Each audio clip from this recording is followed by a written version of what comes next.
hari menikah langsung hamil, Pak. Dan Abdullah sebagai seorang suami harus tetap bertanggung jawab. Beliau Abdullah bersama teman-temannya di Mekah harus berdagang mencari nafkah jauh ke negeri Sam. Negeri Sam itu sekarang menjadi 4 negara. Libanon, Yordania, Syria, Palestina. Itu negara Sam di zaman Nabi cuma satu. Cuman sekarang minta pemekaran karena semua orang ingin berkuasa.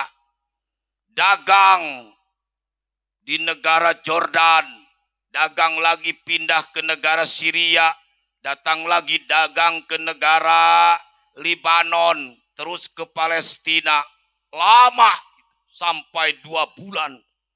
Setelah beres dagangnya laku, ini Abdullah ingin silaturahmi dengan keluarganya di Madinah. Cuman Abdullah sakit, Pak, di Madinah. Sakit parah. Diurus oleh kerabatnya di Madinah. Karena tujuannya setelah dagang laku, mau silaturahmi ke keluarga dari ayahnya di Madinah. Cuman ketika datang di Madinah, Abdullah sakit parah. Akhirnya tidak bisa ikut pulang Abdullah. Teman-temannya sudah naik unta saja, biar kami bawa ke Madinah. Tapi kondisi situasi yang parah, Abdullah tidak bisa ikut pulang. Teman-temannya pulang ke Mekah, menyampaikan kepada istrinya Aminah dan kepada ayahnya yaitu Abdul Muthalib. Wahai Aminah, suamimu sakit di Madinah sekarang. Wahai Abdul Muthalib, anakmu sakit di Madinah. Sakitnya parah. Abdul Muthalib saking kasihan mengutus anaknya yang sulung. Namanya Haris. Haris, coba kamu ke Madinah. Tengok adikmu yang sedang sakit parah itu. Haris berangkat dengan naik onta ke Madinah 18 hari. Setelah datang di Madinah, ternyata Abdullah sudah meninggal 3 hari. Di mana makamnya? Kata Haris, ditunjukkan nih makamnya. Abdullah pulang, sampaikan kepada Abdul Muthalib, ayah apa? Haris pulang. Ayah, wahai Siti Aminah, suamimu sudah meninggal. Sementara Kangjeng Nabi baru 2 bulan dikandung 2 bulan. Sudah tidak punya ayah. Waktu lahir Kangjeng Nabi tidak seperti kita lahirnya, Pak. Ada keanehan-keanehan dari Kangjeng Nabi waktu lahirnya. Ada 3 keanehannya. Pertama, Kangjeng Nabi waktu lahir kharra sajidan, sujud lahirnya. Bu, ada bayi lahir langsung sujud. Bu, ada nggak di Jakarta Barat, Pak? Nabi lahirnya kharra sajidan, nyusruk sujud. Dalam sujud itu oroknya Nabi, ya. Itu mengucapkan ummati, ummati, ummati. Masya Allah. Jadi Kangjeng Nabi mah sudah mencintai umatnya sejak dari orok. Makanya wahai ibu dan bapak, balaslah cintanya Kangjeng Nabi. Karena kita tidak akan masuk surga kalau tanpa syafaat. Paham? Yang mulai ada geledeknya ya. Ngecapek ya di baik-baik ya. Kangjeng Nabi lahirnya sujud aneh. Gak kayak kita.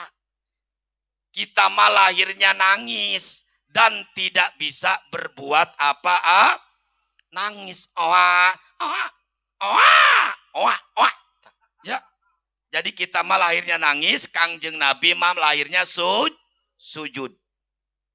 Yang kedua, keanehan Kangjeng Nabi waktu lahir, Nabi sudah dihitan. Sudah tidak ada darah, bersih.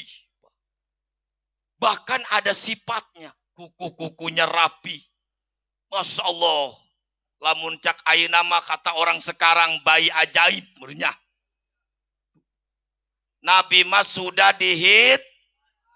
Yang ketiga, keanehan dari seorang nabi. Waktu lahir diberikan nama Muhammad. Masya Allah. Itu Muhammad, itu isi maf'ul dari kata hamdun. Artinya pujian. Apa maksudnya? Orang Arab sudah biasa Pak mengucapkan itu. Hamdun, Muhammad, Ahmad. Sudah biasa sebenarnya. Karena itu bahasa Arab. Orang Arab sudah biasa. Hamdun, Muhammad, isi maf'ul dari kata hamdun. Artinya pujian. Berarti orang Arab sudah biasa mengucapkan pujian-pujian. Tapi anehnya, sejak Nabi Adam sampai zaman Abdullah, Siti Aminah, tidak ada satu manusia pun yang bernama Muhammad. Orang Arab tidak pernah terpikirkan untuk memberikan anaknya Muhammad. Itulah hebatnya. Berarti Allah menutup pemikiran-pemikiran orang Arab karena nama Muhammad khusus untuk Kangjeng Nabi Sallallahu. Itu keanehannya. Sekarang berapakah anak Kangjeng Nabi? Singkat saja, ini sudah jam 12 malam. Saya takut pulang ke Belaraja jam 7 siang. Ya, Nabi Muhammad punya anak berapa? 7 ya. Anak-anak Nabi ada 7 orang. 3 laki-laki, 4 perempuan. 1 namanya Qasim, 2 Abdullah, 3 Ibrahim, 4 Zainab, 5 Ruqayyah, 6 Ummi Kulsum, 7 Siti Fatimah. Bisa? Kalau nggak bisa, nggak bakalan berhenti saya. Sampai subuh. Anak-anak Nabi ada 7 orang. 3 laki-laki, 4 perempuan. 1 namanya Qasim, 2 Abdullah, 3 Ibrahim, 4 Zainab, 5 Ruqayyah, 6 Ummi Kulsum, 7 Siti Fatimah. Ibu apal 7 orang itu dijamin masuk surga. Masya Allah.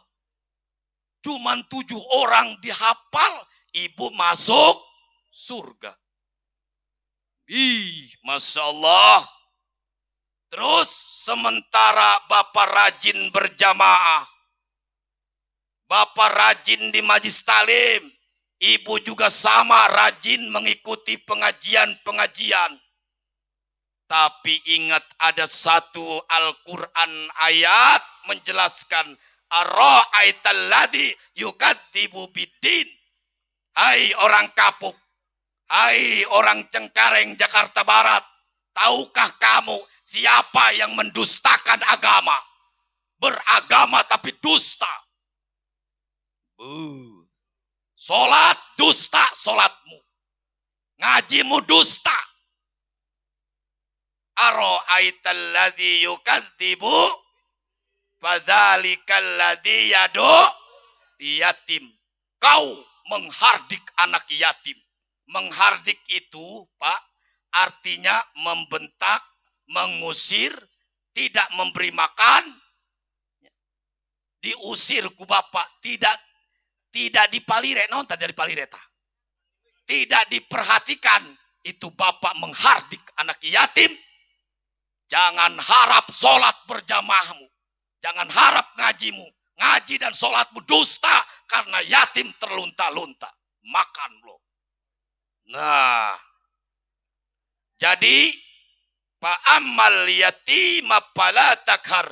Jangan kau sewenang-wenang terhadap anak yatim. Bahkan Kangjeng Nabi dengan tegas, saya adalah abul yatama. Saya adalah bapak dari seluruh anak yatim. Di surga, siapa yang menelantarkan di dunia?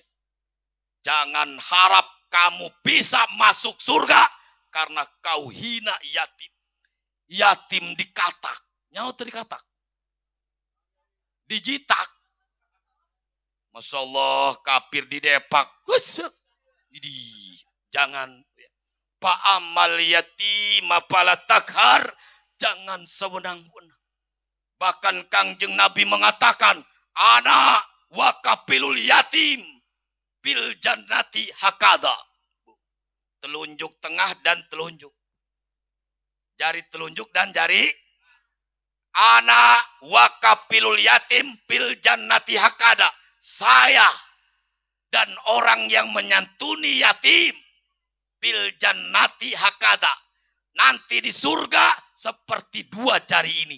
Dekat sekali saya dengan orang yang menyantuni anak yatim. Yatim jangan ditelantarkan wahai saudara-saudaraku di kapuk ini. Sudah capek saya ceramah nih.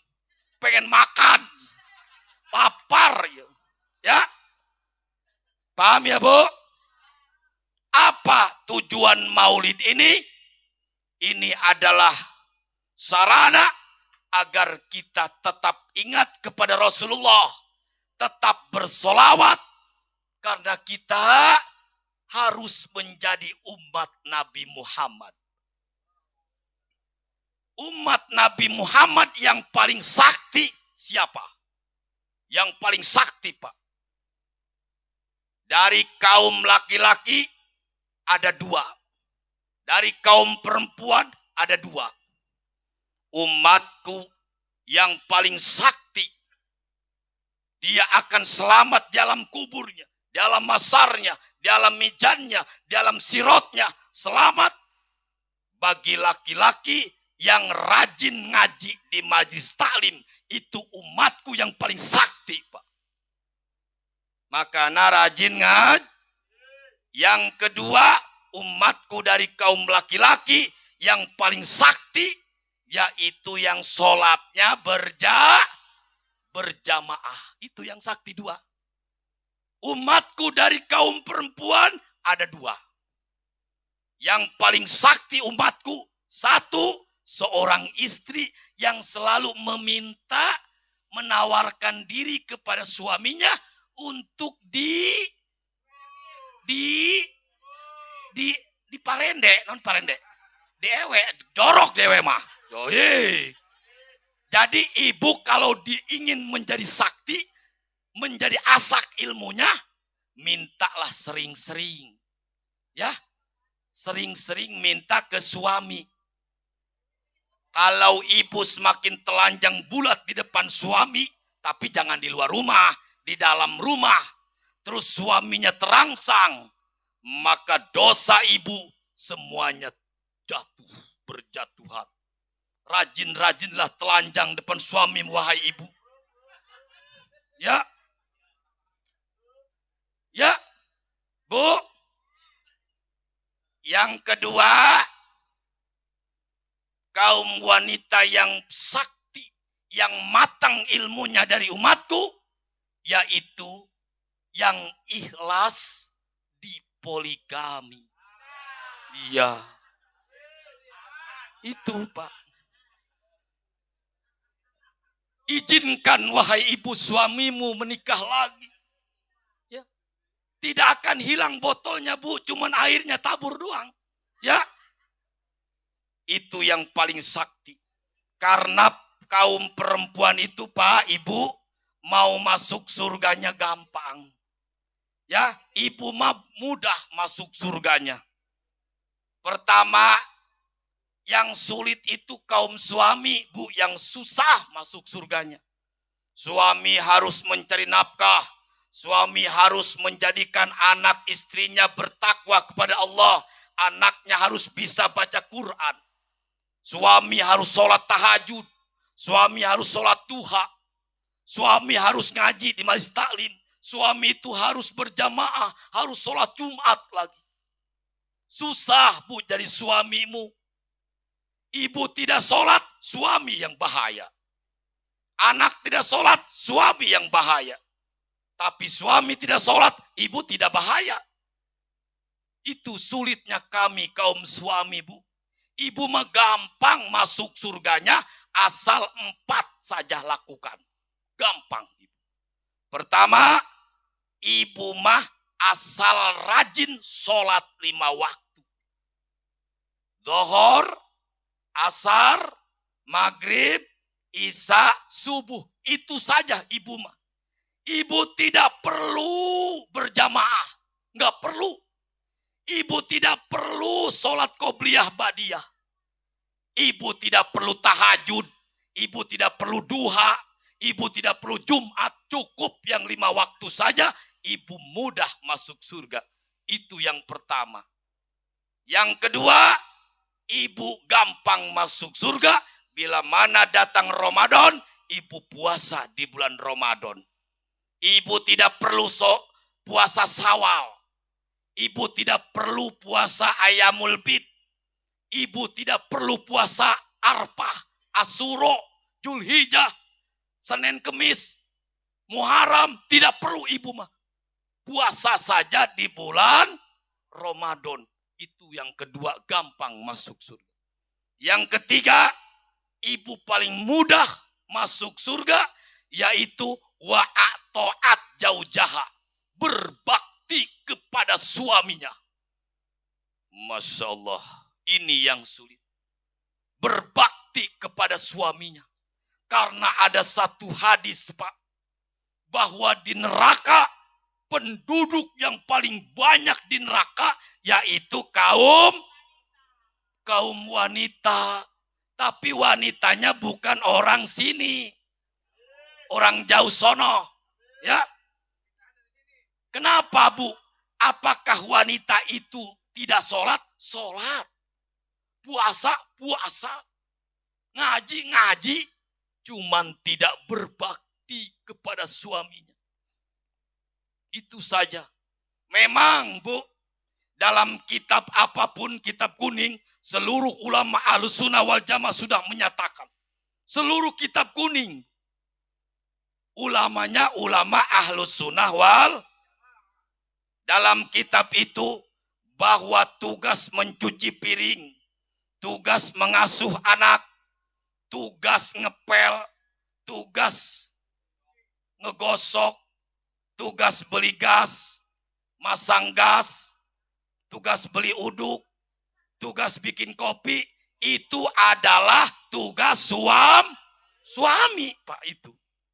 Ngasuh anak suami, modar-modar sebutan. Ya, tugas ibu mah cuma 2, bertakwa kepada Allah dan taat kepada suami.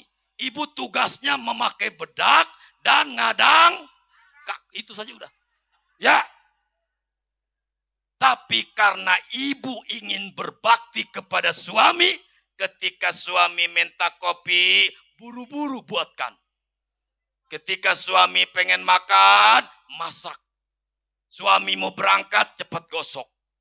Jadi ibu karena ingin berbakti kepada suami, ibu ingin sholat duha misalnya. Ya, pengen sholat duha. Sudah dapat 1 rakaat, ada suara suaminya. Nak, bikinin kopi. Ibu diam saja karena lagi Datang lagi suara, nak, bikin kopi. Ingat, Bu, sudah 2. Jangan sampai ada yang 3. Bila mana sudah datang suara suami bikin kopi, buatkan kopi, maka batalkan puasa duha ibu. Apa? Sholat duha ibu batalkan. Sholat duha itu melayani suami wajib. Kalau ibu ingin suaminya lancar usahanya, pengen lancar duitnya, ibu tidak perlu sholat tahajud dan duha, tidak perlu banyak wiridan. Ibu layanin, saya minta, Pak, hayulah. Hayu kita tidur, Pak. Hayu. Jadi semakin banyak ibu ditidurin suami, maka semakin lancar suami. Maka sehari 7, semalam 7. 7 kali. Layanin suami itu. Ya. Dah boro-boro 7 kata istri, Pak. Udah satu acrot, udah lulus. Dah. Nges lulus mamarahan. Dia ya. Ya, salakina yang ibu semakin banyak minta ditidur sama suami, ibu semakin dosanya hilang, dan suami akan lancar, ibu akan selalu banyak uang. Itu. Yang keempat, ibu mudah masuk surga. Ya, wahafidot parjaha. Ibu harus menjaga kemaluan ibu, kehormatan ibu. Punya ibu khusus untuk suami. Jangan untuk lurah, RT. Ini mas suami nggak ada di Jakarta. Dah, suami gua lama banget.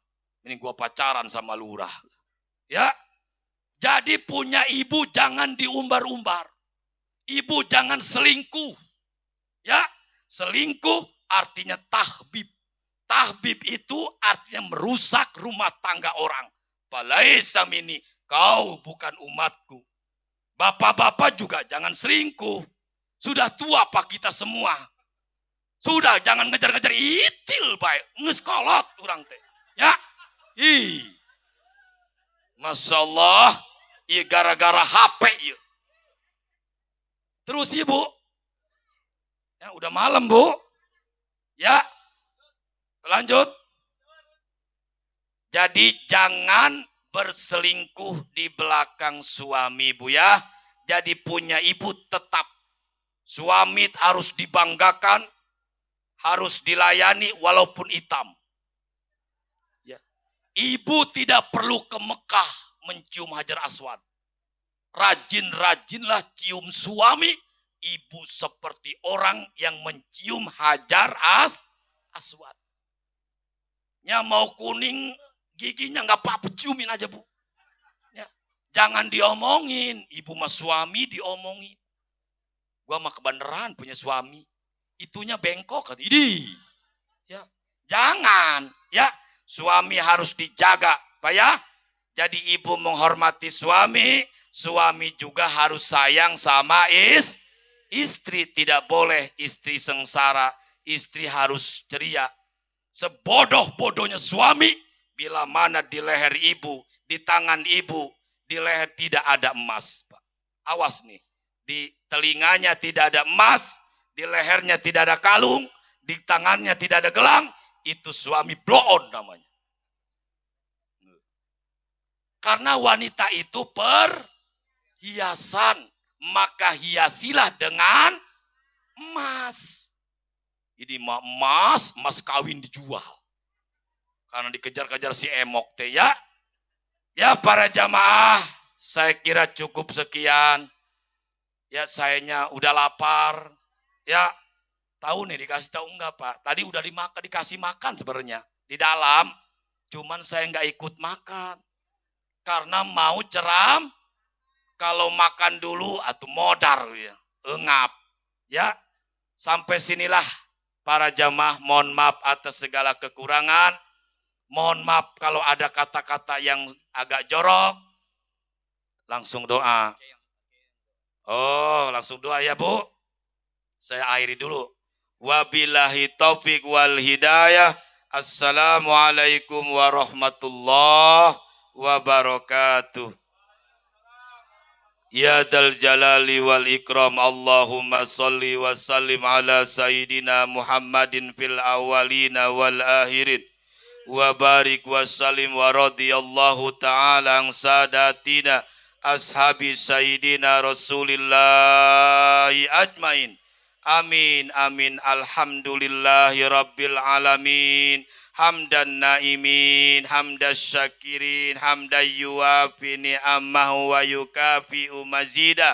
Ya Rabbana lakal hamdu kama yambagi li jalali wajhikal karim wa azimi sultanik. Allahumma salli ala Sayyidina Muhammad wa ala ali Sayyidina Muhammad. Rabbana atina fid dunya hasanah wa fil akhirati hasanah wa qina adzabannar walhamdulillahi rabbil alamin. Tafadhol ya Syekh.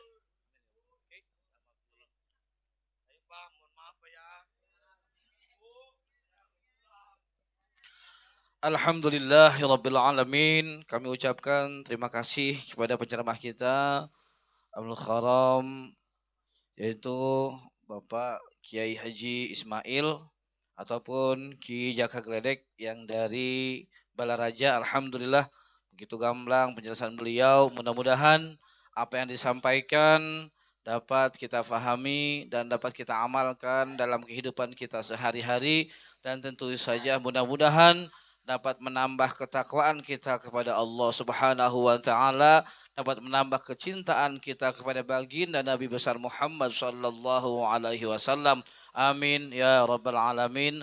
Akhirnya hadirin para jamaah, usai sudah acara kita malam hari ini, acara peringatan Hari Besar Islam Maulid Baginda Nabi besar Muhammad sallallahu alaihi wasallam di lingkungan Musholah Babu Salam ataupun di lingkungan RT 09 RW 12, alhamdulillah dapat berjalan dengan lancar. Alhamdulillahirabbil alamin. Mudah-mudahan sekali lagi tentu saja apa yang kita laksanakan malam hari ini dinilai ibadah oleh Allah Subhanahu wa taala, mendapatkan ridho Allah Subhanahu wa taala. Amin ya Allah ya rabbal alamin. Dari saya selaku pembawa acara, apabila terdapat kata-kata yang kurang berkenan dan juga sikap tingkah laku yang kurang berkenan, saya atas nama pribadi, atas nama pembawa acara, mohon dibukakan pintu maaf yang seluas-luasnya. Akhirul kalam, assalamualaikum warahmatullahi